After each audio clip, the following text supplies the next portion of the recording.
Okay, so I wanted to record a quick video here for people who might be in the market for a therapist, or for those who are struggling with an issue, you're considering different options, you're starting to think about the idea of going to therapy, but maybe you don't really know what that would look like, what to expect from going, what is the process like?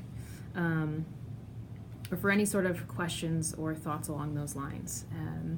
I've found just with time that, I've heard from a lot of my clients that it's just really hard to know what you're looking for. I think there's a lot of weird ideas out there about what therapy is really like, the role that your therapist is supposed to play for you. So my hope is I've got 5 different points here, and I'm going to go over them, and hopefully you'll feel a bit more informed about the process by the end of this video, and what's normal to expect. So let's get started. First and foremost, I would say that at least, the way I was trained and just the way that I view therapy as a whole is that it is not a place for advice. That is not my role to give you advice about how to handle certain situations in your life. I've had plenty of people come in, kind of with a do I, don't I question. Do I stay in the relationship or I leave it? Do I quit this job or do I look for another one? Do I accept the, internship wherever? Therapy to me is about learning how to feel confident in your ability to handle these problems on your own. So that's my role, to help you figure out what's best for you. I'm just not going to tell you one way or the other. One, because I don't think it's fair to you. I think in the long run, like I said, to me, by the end of this process, you should feel comfortable knowing that, okay, if something hard like this comes along again, or I have tough decisions to make, that I know myself well enough now that I can answer this question on my own. Along those lines, I very much feel that therapy works when you and your therapist, counselor, psychologist, whomever work together. And that may sound like really obvious, but I've been surprised at the number of clients who have come into me saying, I've worked with people in the past and it felt very much like an expert,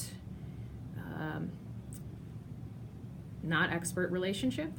And don't get me wrong, obviously, we've been through school, we have the training, we have an understanding of this process and how this stuff works. But I tell all of my clients up front, I need to know how this is going for you.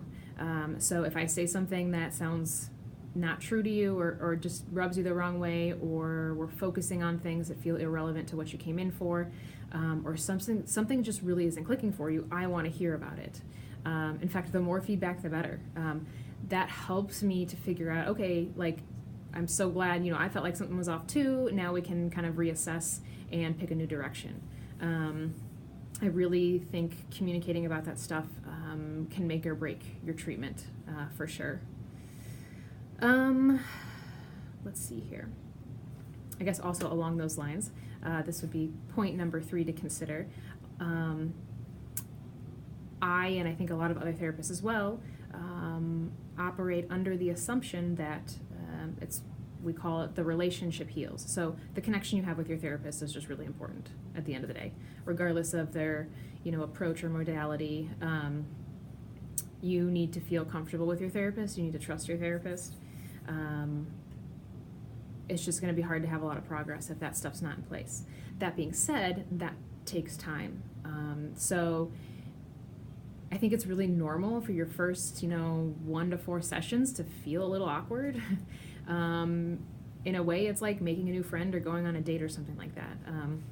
You're meeting somebody totally new. You're both figuring each other out. It's going to take some time for the two of you to kind of find a groove.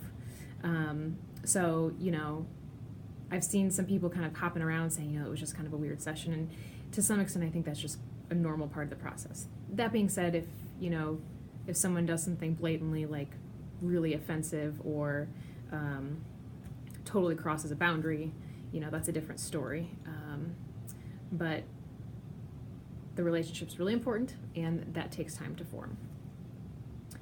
The 4th point that I would consider is that I guess a lot of this stuff kind of runs together, but I talked about there's not going to be quick fixes or like straightforward advice for issues.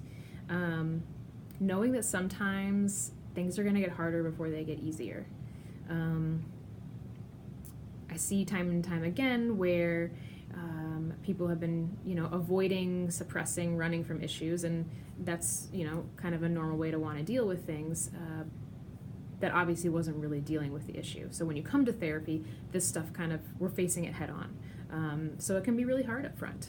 And, there are things we can do to kind of container that, but it's not unusual to feel like that it's hard work. I think the last point I had on here was getting clarity on like specific things you want to see change in your life.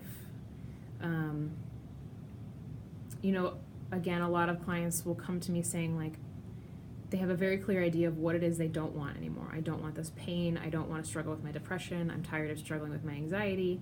And that's a really great start. But what we need to start thinking about, and this will actually kind of put you ahead of the game if this is something you're thinking about going into looking for a therapist or exploring therapy, is, okay, what is it that I do want? So if I did get a handle on my depression and anxiety, like how am I acting differently throughout my day? How am I spending my time differently? Am I engaged in new activities? Do I have a different job?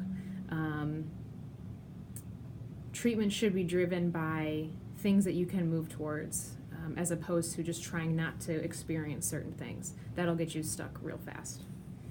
And I guess I'm coming up with points here on the fly, but the other thing when looking around is I just think don't be afraid to ask people, if you're calling or emailing therapists, like what their approach is. Don't be afraid to ask questions. There's so many different types of therapy out there, and it can be confusing for anyone in the market, for sure. But I guess know that your thoughts and feelings and how you feel towards a therapist are really important to the treatment process and should be considered when you decide to work with somebody. So I hope this information was helpful. Again, I know that this process can be hard for people, so if there's any other points along these lines you want me to hit on, or information that you feel like I missed out on, please let me know. I'd love to hear from you guys. Thanks.